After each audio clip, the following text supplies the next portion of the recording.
Hello everyone, it's me Steve again. Uh, I'm not going to write, so I thought I'd do another video rather than typing. Don't worry, the typing ones will come back so you can read them soon. But I want to do this video now, why and where I am. I don't know if you can see on the video or see whether I'm like, but I am sweating cobs at the moment due to a reason being I'm currently coming down from another anxiety attack. Could be a few reasons regarding this. Chances are it's because it's been a very stressful, anxious drilling the last few days, and I've been all over the place. I've struggled to get myself into focus. As I mentioned on a previous blog, some things can knock me out for half a day, other things can knock me out for a few days. Unfortunately, it's been one of them few day equations. I put a tweet up on the Facebook feed not long ago saying, I think it was yesterday, saying that I was very nervous. I was meeting someone new to do with this placement that I'm doing. It's a placement working with Home Health Improvement Team in Salford. So it's working with what I know, but it's like it's placement. It's not paid, so it's just me volunteering to get myself out and about. Anyway, I goes there to meet these people, already anxious and nervous, already having a stressful day, already a bit all over from the night before. What else? Yeah, I was a bit jittery, a bit nervous and stressed. Sat there in the car park waiting, and I get a phone call from my line manager. He says to me, "You tomorrow, you're at your Salford Futures assessment, midterm assessment. You're there at 11. No, I'm there at 12. My email says 12. Let me ring you back, he says. I get a phone call back just as I'm about to walk into this place to meet these new people, to do something new, something I'd not done before. And he says, no, it's 11. Just forgot to tell me. So that kind of shut me up a little bit. I had to prepare for something that I wasn't prepared for mentally. And then, as I'm getting told this as I'm going into somewhere I've also got to prepare for mentally. I've been sat in a car park for about 40 minutes, prepping myself to go into this new place, new people, do new things. But it's something I've got to do for my anxiety. It's something I've got to do for my own well-being. If I don't test them boundaries, if I don't push myself to meeting new people, new places, new things, then I'm just going to become a hermit. I'm just going to curling up, stressed, rocking back and forth as I have been. And I don't want to be like that. That's not me. So I goes in. I ask for the team from the main desk. It says, "Yep, not here at the moment. The door's shut. Just wait there." 5 past comes, 10 past comes. They're not there. They have been hanging about. I says the last. I'm going. I'll try and ring them. I leaves. And there's a message on one of the phones. Calls the other one, but no answer. So I just leaves that. And off I trot to my daughter's sports day. Unplanned. I didn't think I was going to make it. I didn't think I could go because I was supposed to be there. But I went there nonetheless, and my daughter had fun. She won both the races. She did a egg and spoon race and won that one. She's 11 years old. She then did a skipping race and won that one. Weren't much for her to do after that, but yeah, she won both the races that she entered, so I was very proud of her. I'm very proud of her anyway, but she made me really proud. So yeah, so I get a phone call back. I was on my way back. Oh, we're in a meeting. We've been called into a meeting because they are making redundancies on some of the teams, and we had to discuss it. Right, it says, "Did you know it was due today?" No, we thought you were Monday, Wednesday, and Friday. But I'm not. I'm Tuesday, Thursday, and Friday. It's been agreed already. No, it's Monday, Wednesday, and Friday. Right, it says, I'll speak to my manager. Tries to call him. Couldn't get hold of him. So I just went to my daughter's sports day and left it at that. I then had to go to this Salford Futures thing today. I'm called in, going to it at 11 o'clock, sorry. We were all sat there. There's a few of us, I think about 9 of us all sat there, talking about how placement's going. There's me with this big beaming smile on my face. Now, bear in mind, I'm already an hour off schedule, so my head is, yeah. And I'm nervous, I'm on edge, I'm sat there. We goes in, and like I said, I'm sat with 9 people who I've met once before in what would be like a classroom event atmosphere. It was friendly, don't get me wrong, but there's a classroom atmosphere in the middle of the town hall in Swinton. I'm sat there having a chat, and then he says, "Right, well, tell us about yourself, about your placement, and how you're going on." No one wants to go first, so right, let's bite the ball. Put my work face on, put my hidden face on, so to speak, and I started. Yes, my name's Stephen. I'm working with the health improvement team. I am loving my position. I'm doing a lot of things that most people wouldn't do. I get the opportunity to cycle about, play bowls, play badminton, play pool, go to mental health drop-ins, play tennis. Basically, I get to do a lot of things that is something that I'm actually interested in. Something about giving back to the community because the community has helped me so much. Because it's always been my life goal. Since I had my big drop, my rock bottom time, I had nowhere to go for many years. I had nowhere to go when I did rock bottom. I ended up sat in A&E, rocking back and forth, crying my eyes out when my father sat next to me. Someone who hadn't been in my life for the majority of the time. So obviously, I wanted to be able to give back to the community, to say, look, this help's available here, this help's available there. You go to this place, you'll find someone to help you there. And that's my goal. That's where I want to be. I want to be doing the volunteering. I want to be doing the working with people of my peer and people that have experienced what I've experienced or similar to, or don't know how to cope with what my experiences are. And that's my main goal. So this was the best placement ever for me, and I was just raving about it. For what should be an 8-week placement, I've been changed to 11. It's good for me. I like that. On the same score, it pushes my boundaries to the limits. On a daily basis, I'm meeting people I've never met before. I'm going around places I've never been before. The fidget cube comes in there a lot, as does my other stuff that I carry about with me. And safe to say, I've gone through a fair few promotions. But yeah. But anyway, like I said, so I goes off from this, goes to the thing this morning, sits there, and I put my game face on my work face. I'm open and honest to talk about everything, rather than laughing the joke, talking about things, talking about placements, this, that, and the other. Went on for 45 minutes. And then we goes off to another type of classroom, boardroom type thing. Sat there, we have a gentleman who does the job website for the local council, and 2 people there from career services. Yeah. Now, I've always had the gift of the gab.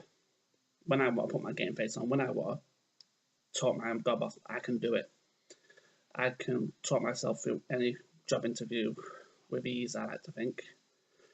And I can tell everyone what they want to hear. Sometimes I can tell them what they don't want to hear, but then make it sound like they want to hear it. So I am quite good like that. So we're in this environment. Once again, my game face is on. I've got a coffee and I'm happy. Don't get me wrong, I'm fidgeting, I'm stressed, I'm anxious, I'm nervous. But I've got a coffee in my hand, so it's better than nothing. And I'm sat there, but first of all, I'm sat there listening away, introducing ourselves to each other again, introducing what we want to do, then working as teams to introduce each other, what they want to experience, listen to how people got interviews, how people have got jobs.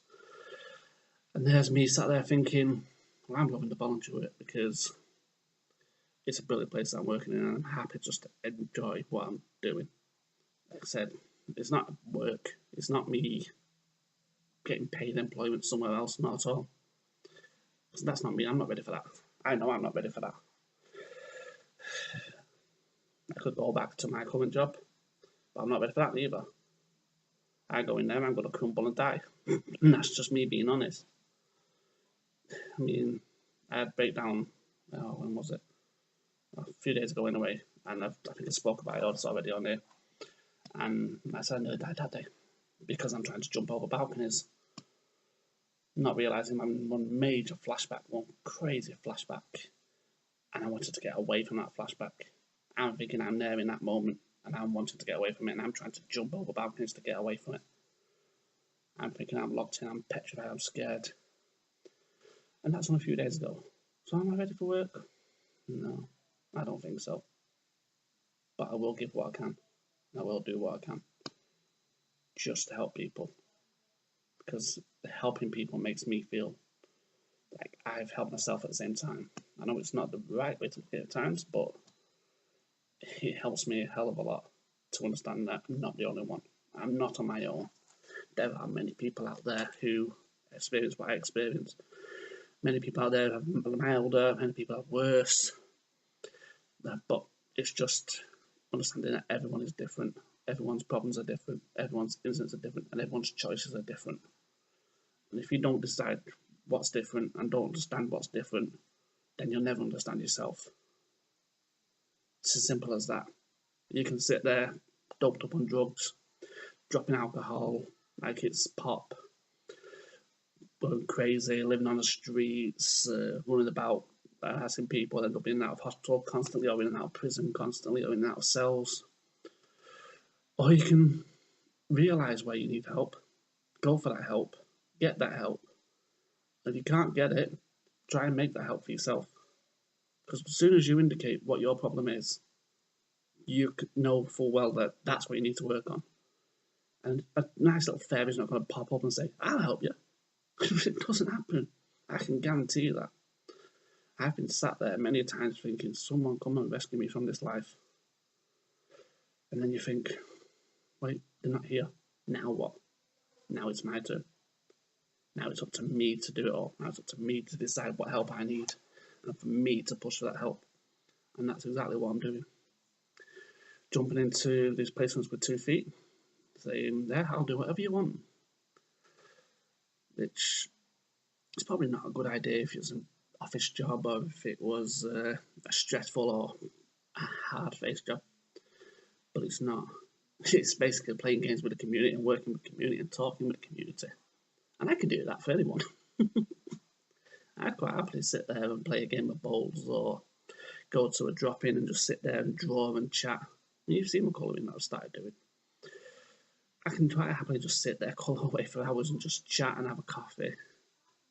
I can do that as a patient, let alone as a helper.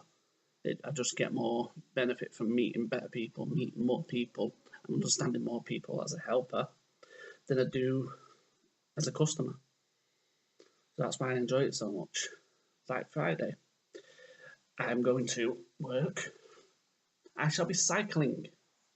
Yes, I shall be cycling around Boothstown and Worsley. So it's not stressful. It's not a busy job. It's the fun. Some people are lucky enough to get paid for it. But I don't want paid for it. I just want to enjoy it. One day, yeah, I'd like that job. I'd like to be able to give it an environment and do the back office stuff that comes with it as well. Because I know it's not just the happy playing for them. Don't get me wrong, that's perks of the jobs for them.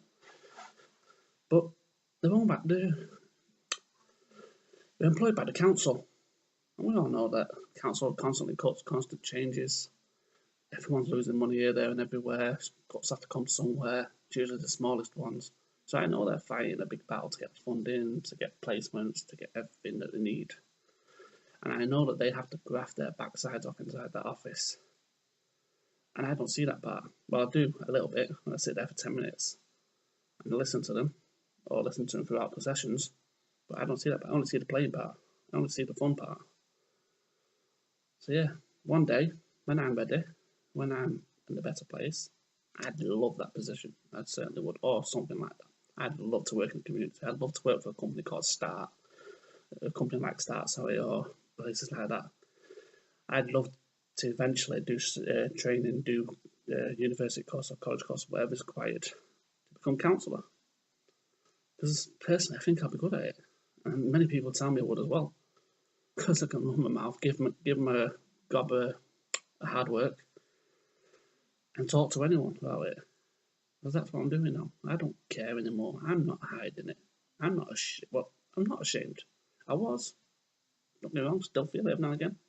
I'm not ashamed about my condition. If you don't like me in my condition, that's your fault, not mine. Yeah, don't get me wrong, I still hide it every now and again. I still keep it hidden from certain people. I still pretend that I'm okay when I need to be. But no, this is me. This is who I am.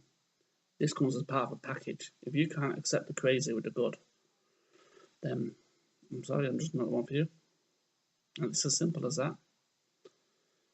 Because at the end of the day, I might be able to learn to cope with it. I might be able to learn to live with it. But it's still there. It's been there all this time, and I've put false faces on to cover it up and let it fester. Now that I'm open and talking about my problems, about my concerns, now that I'm open and honest and talking about my treatments and about what I'm doing to get myself forward, it's happening a lot better, a lot quicker, and I'm learning a lot more. And that makes me feel happy. But anyway, digressing a little there. Like I said, I'm at this session. I'm basically doing most of the talking and what it felt like. I'm talking about interviewing techniques, and as coming from both sides of an interviewer and an interviewee, I've experienced it from both angles. So I'm listening, I'm accepting, and I'm giving a spiel about what needs to be said. So, for instance, transitions, we were talking about fears or things that are really hard and fearful to do. So I'm talking about the transition from one job to another. But you don't just drop from one genre to another. You can't do that. You can't just say, one day, I'm fed up with that job. I'm going to go and work in the Seychelles. Who's got the money to do that? Who's going to give you a job over there when you're saying, oh yeah, I worked in a shop for a few years and I worked in an insurance company for a few years. Now I want to work on the beaches. That's what experience have you got?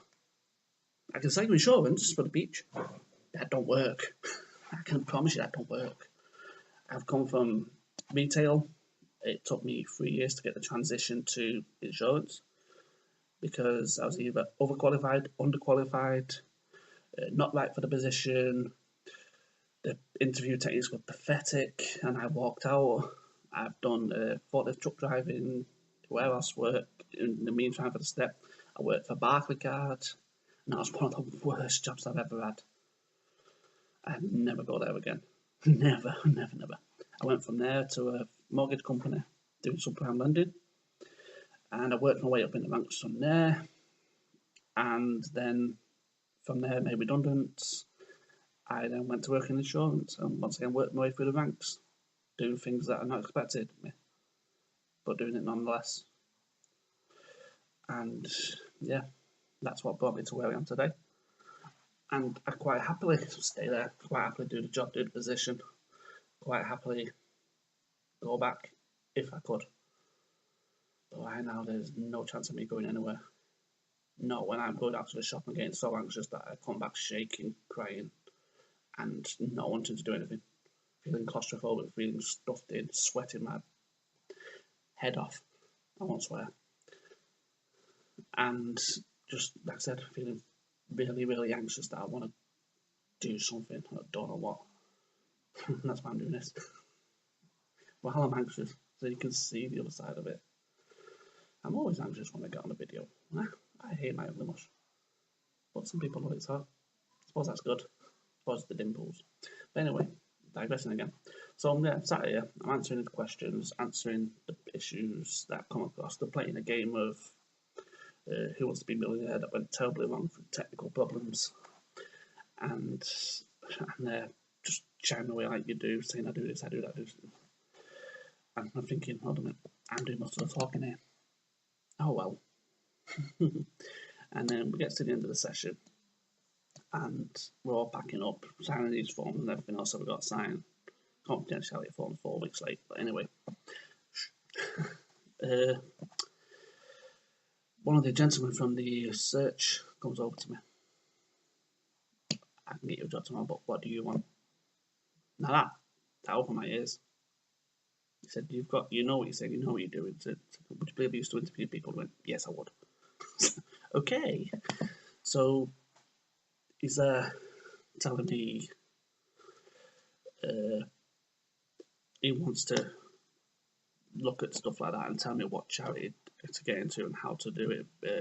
Got a volunteering, it's good. So he's going from the CV side because that's his job. That's what he's there to do. He's there to tell me about jobs, and tell me about CVs, and tell me about options and opens. But he's impressed with me. Now, bear in mind, this was my false face. This was my business face that I had done, not me. Did let a bit of the crazy out. We all do. But it was mainly my business face. And so he sat there, like I said, he's telling me, well, stood there, sorry, telling me that he'd like to get a job that could cater for me for what I want, asking what training I want, what I want to do, etc. And I told him eventually, I want to give back, I want to get in the public sector, and I want to work with others. I need to overcome this anxiety, which I am doing with my volunteer work slowly, and I want to be able to say, right, well, this is where I was, this is what I did. And he understood because he'd been in a similar position, so it's quite good. And I want to say that this is what you can come from it. There's no end once you hit rock bottom. There's nothing else. You might feel like you want to die, there's nothing there, nothing for you. I did many times, I still do sometimes. I won't lie. I have it at least a few times a week. I want to do harm to myself, so to speak. And I know there's light in the tunnel, there's more to it. I know there's help out there if you want it. I know there's help out there if you need it. It's just going to the right places. And they're not signposted, they're not indicated. You can't Google, where do I go for mental help? Because it comes up with a crap load of private companies who want to charge you the earth for going insane. So it's about knowing where to go and understanding where to go. I want to be the type of person who can advocate that, who can show you, I went this way, I made this mistake, but don't worry, you go that way, you won't make that mistake. I want to do that. And that's my plan. And that's where I will be in the future. So yeah, so that was my morning. I came home, tried to relax, tried to rewrite my CV because they've asked me for a copy of it and I want to adapt it a little bit. And I realised, well, I've got to be at the high school for my daughter at 6 o'clock. It's 4:30 now. I completely forgot. No, I think it's about 5 o'clock actually, it's all right. So I'm sat there thinking, damn, I've got to go and sit in the room. There's 150 pupils going. That means times it by 2 for parents. There's going to be 300 people plus 150 pupils, plus the teachers, plus the heads and everything else, all in this, plus whoever's volunteering from the school for the session. My head's going spinning. My head is running round. There's little, it felt like there's the roadrunner by a girl just running around in circles in my head. Playing chase with me every now and again. I probably did it myself. But anyway, so I'm there panicking, stressing, anxious, nervous, everything's going on in my head. But I've got to go there. So I goes there with my partner, her younger daughter, and her ex. We are sat there in this session. First of all, I'm dead nervous, dead anxious. I've got a pen in my hand and I'm clicking it for love no money. Going round, I'm fidgeting with everything you can think of. I'm looking at papers, trying to read them when the lighting in nails so bad. I couldn't even read my own tattoos. And they're quite clear. So, yeah. So, I'm sat there, and then next thing you know, the head comes on. The heat's starting to pile up now. I don't know whether it's getting really hot in that auditorium, or whether my anxiety is getting really hard. But I'm sweating nonetheless. And then it goes through talking different bits. Head of year comes on to talk about different bits. And I'm starting to think that head of year was more comical. So we're all laughing and joking. And I'm starting to think, no wonder my daughter loved this school so much. No wonder she wants to go to this school. Because it's her type of school. It will put her down to a T and she will do amazing in it. And I am so happy for her to go there. So, yeah. So that was my nervous and anxious session. I came out of that. I had to get a full can of drink and I just drank the whole lot. Don't worry, Pepsi. Pepsi Zero, or whatever it's called. Pepsi Max. So there. so it's not alcohol, no way. So yeah, anyway, so that comes out, calms down, gets back, and my anxiety starts going, wait, you've stopped, but we haven't, and starts attacking me. Going round and round, and being really faint, really dizzy, really anxious, running around, just cleaning up random things, doing random things, moving random things, tripping over animals. Then I'm ordering food, going to get the food while I'm out driving and getting really, really anxious driving. Even curved my tyre, which is something I very rarely do. And got back, and I just had to sit down, calm down. I felt so claustrophobic, so I had to come and just change, get everything I was wearing today, and just get relaxing, chill out. Evening wear on, evening wear. That sounds wrong. Lounge wear. So yeah, so I thought I sat there thinking, really anxious, what can I do? So along came you. Hello. But anyway, so that's been my experience. Now, with the rotor that I was talking about, it has been changed to Monday, Wednesday, Friday. I didn't do nothing Monday, didn't do nothing Wednesday, so Friday's my time. I'm going cycling. So I'll get a nice relaxing day tomorrow to chill out, pump my feet up, take it easy. Hopefully no stress. Very little driving, because my daughter's on a 3-day placement, so she's away with school. Nice and quiet. So I plan on relaxing tomorrow. That's my plan. I'll let you know whether it goes to plan or not. Nothing usually does when I plan anything. So yeah, so that's my experience over the last couple of days. Yeah. I've got no skin on my thumbs or fingers because I've been picking them that much. My fidget box has stopped working on a couple of bits because I've fidgeted that much. And right now my stomach has finally settled down. I can go and have a piece of pizza. So thank you very much for listening to me ramble on. I hope I'm not made you fall asleep too easy. And if you'd like to comment, say anything, feel free to follow me. I'm on Twitter, Facebook, YouTube, G+, my website. You can email me at livingwithstevie.co.uk, livingstevie@gmail.co.uk. The website's livingwithstevie.co.uk. But thank you very much for listening, and I'll speak to you again soon. Take care.